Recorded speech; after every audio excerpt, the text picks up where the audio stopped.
Internacionales. Y aquí en la cabina de Radio Colombia tenemos ya la presencia de don Junior Aguirre, que es analista internacional. Como les decíamos al inicio de este bloque a las 6 de la mañana, hay dos acontecimientos que marcan el 11 de septiembre y que implican conmemoraciones. Desde luego el golpe de Estado en Chile y además los atentados en Nueva York, también en el Pentágono en Estados Unidos, que ocurrieron el 11 de septiembre de 2001. Y de eso vamos a estar conversando aquí en la cabina. Don Junior, bienvenido a Noticias Colombia. ¿Cómo se encuentra? Muy buenos días, muchas gracias por la invitación y bueno, para conversar un poco acerca de estos acontecimientos que marcaron un antes y un después en la historia del continente americano, por supuesto. Comencemos tal vez con el de mayor data, ¿verdad? Son 52 años ya del golpe de Estado que derrocó al presidente Salvador Allende allá en Chile, y estábamos leyendo algunas reseñas de que es un tema muy sensible para ese país, o sea, todavía genera un debate bastante profundo.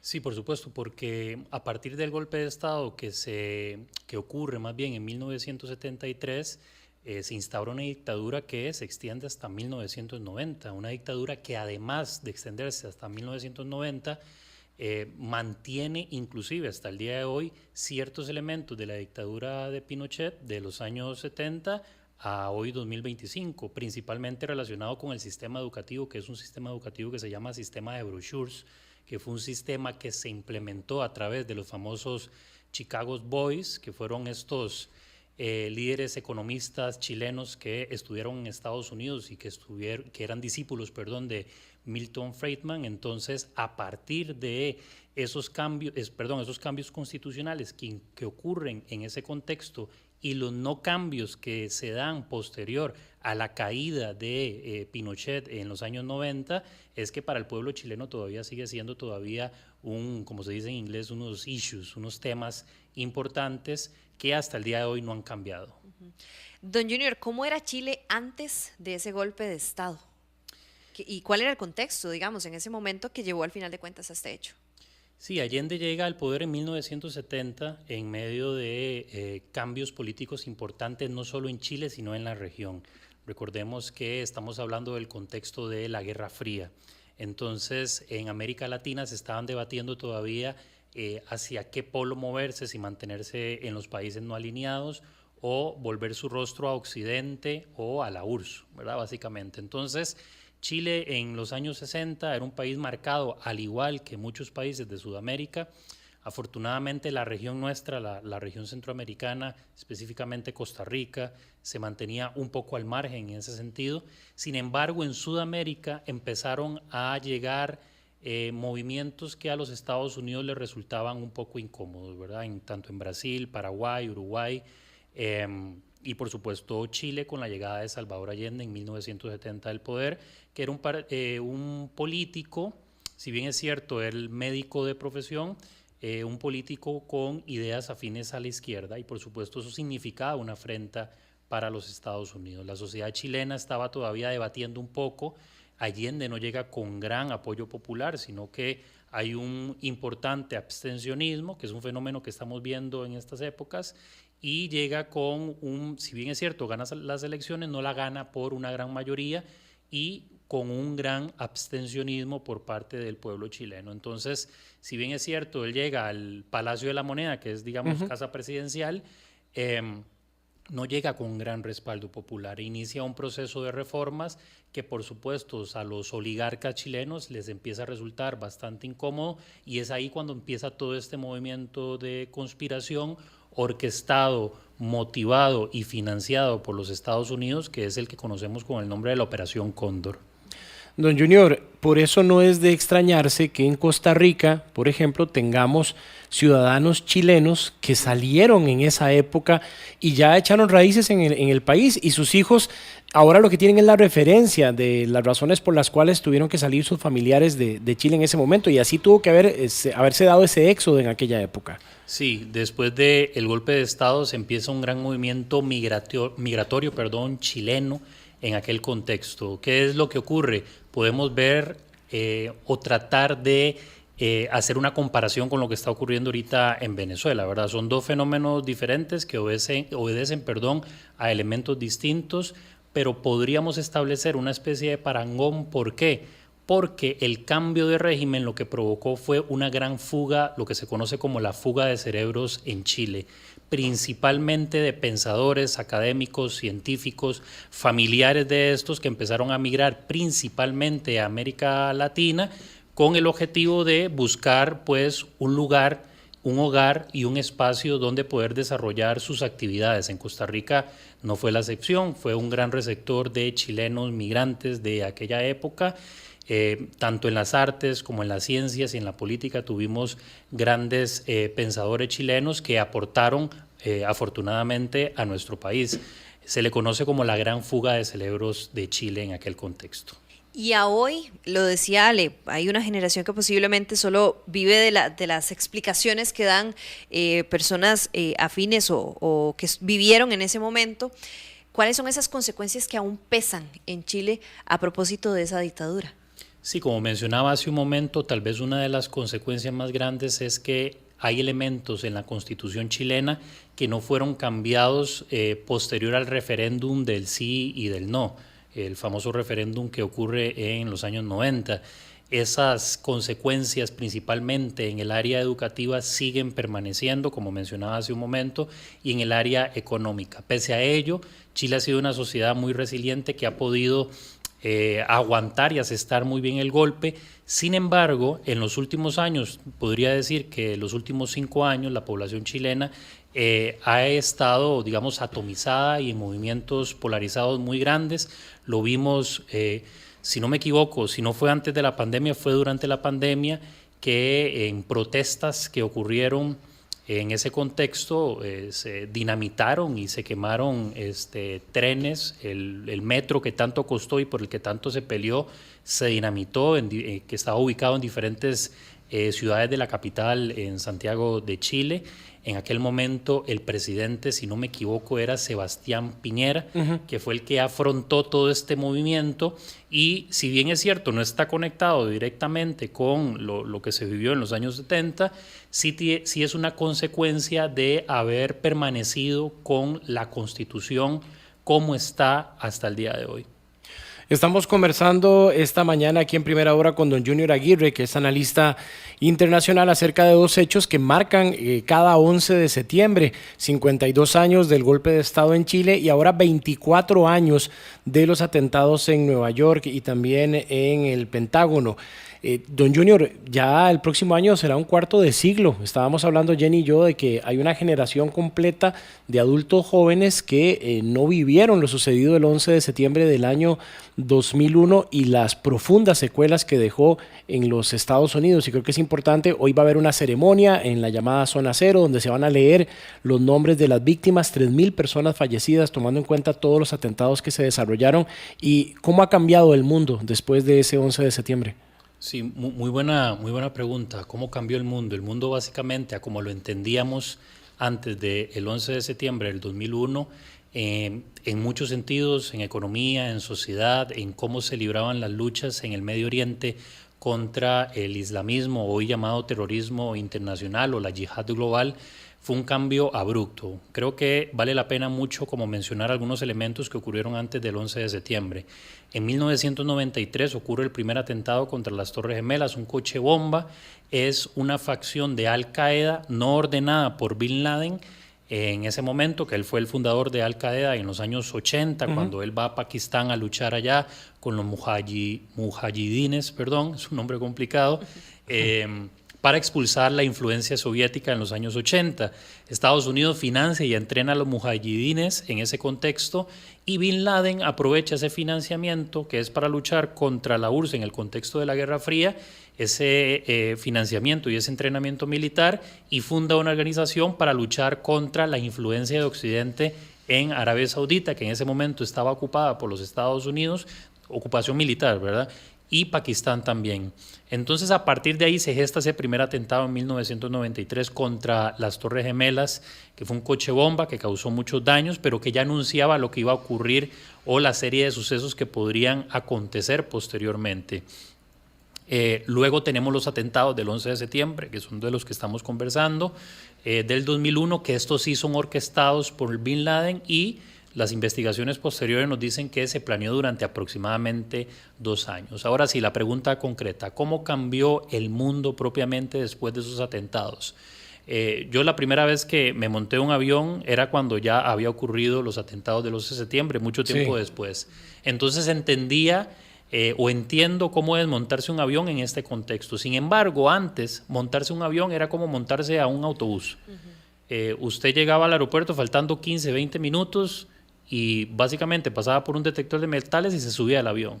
Ese era el protocolo y el procedimiento antes de los atentados del 11 de septiembre. Inclusive cuando uno iba a esperar a alguien, una vez que llegaba, básicamente podía entrar al aeropuerto y estar en el gate, en la puerta de desembarco, ¿verdad? Ahora nada de eso es posible. Existen, dependiendo a cuál aeropuerto vayas, hay 3, 4 procesos de protocolo de seguridad. Entonces ahí tenemos un primer gran cambio. Cambia la forma en que las personas se trasladan y viajan.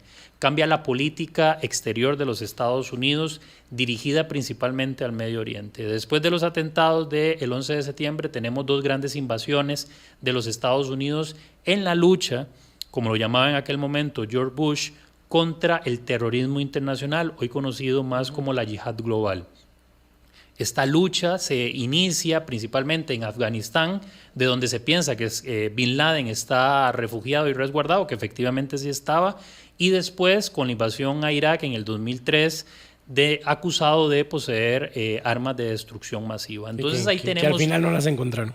Que al final no había tales armas de destrucción masiva, y tampoco Bin Laden fue encontrado en Afganistán. Posteriormente se traslada a Pakistán y luego ya en la administración Obama es que es dado de baja, ¿verdad? Entonces ahí tenemos otro gran cambio, y cambian las relaciones internacionales entre los países, principalmente en la cuestión económica y cómo se manejan estas relaciones y con quién se manejan, porque al final se descubre que la familia Bin Laden, que es una familia muy influyente y muy pudiente, tenía inversiones mobiliarias en los Estados Unidos.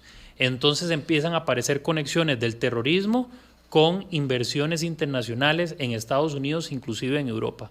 Entonces cambian todos los protocolos de detección temprana a la hora de realizar negociaciones con personas del Medio Oriente.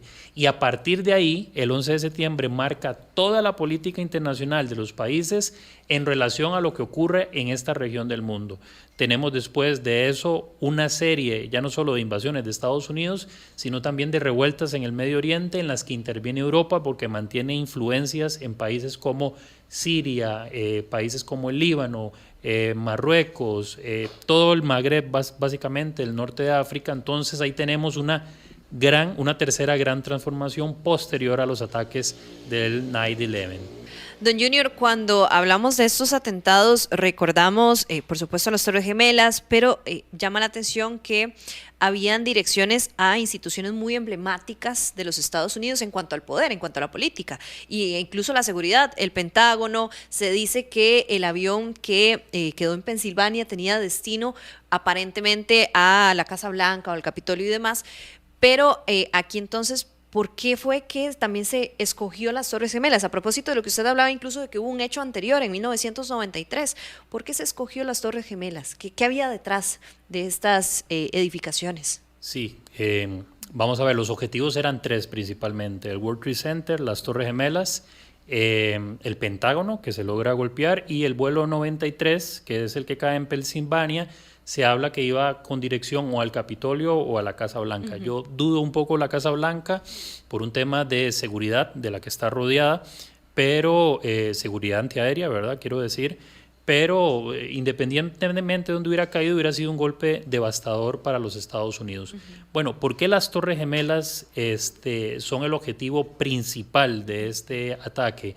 La razón podríamos resumirla en una sola, y es que el World Trade Center, básicamente el centro mundial del comercio, que era donde estaban afincadas las principales oficinas de las grandes, en aquel momento, Big Tech, de tecnología, de economía, de finanzas y demás, tenían sus centros de operación ahí. Entonces un ataque al World Trade Center significaba un ataque a donde más le podía doler a los Estados Unidos, era ¿verdad? Simbólico. Exactamente, que era su economía, obviamente sus ciudadanos también, ¿verdad? Y eso en primer lugar, pero su economía, a su economía iba a significar un golpe del que hasta el día de hoy podríamos decir no se ha repuesto. O sea, todos estos movimientos que realiza Trump en la actualidad, que están relacionados con los aranceles y los impuestos, no es una consecuencia directa del 11 de septiembre, pero sí que indirecta. Ese golpe económico que asestó Al Qaeda, dirigido por Bin Laden, hasta el día de hoy sigue resonando y teniendo efectos ya no solo sociales, ¿verdad?, y políticos, sino también económicos. Destruyó el centro operativo de la economía global, y esto no es una cosa menor, ¿verdad?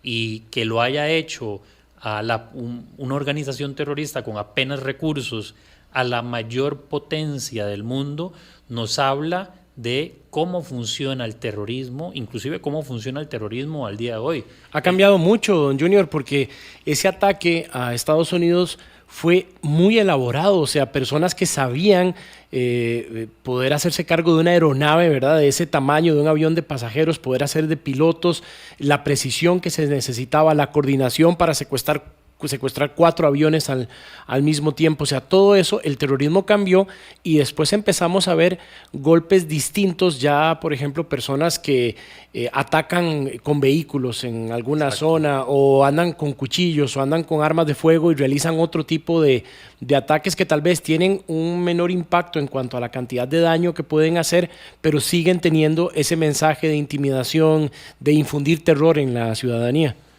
Al Qaeda y posteriormente ISIS, que es una célula que se desprende de Al Qaeda, cambian el juego y la forma en la que van a cometer sus atentados terroristas, principalmente porque obviamente se toman una serie de medidas de seguridad con el objetivo de disminuir el impacto que puede tener un atentado terrorista.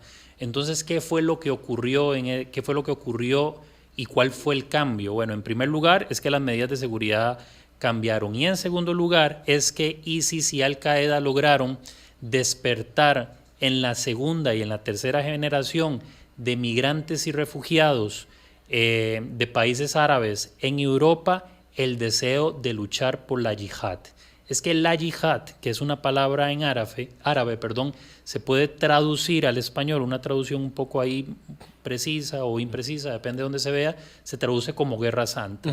Entonces estos migrantes de la segunda, tercera generación, es decir, que los que llegaron fueron sus abuelos o sus padres, que no tenían un propósito de vida concreto, una historia de vida que construir en Europa, lejos de sus países, vieron en ISIS y en Al Qaeda una oportunidad de tomar y recobrar sentido.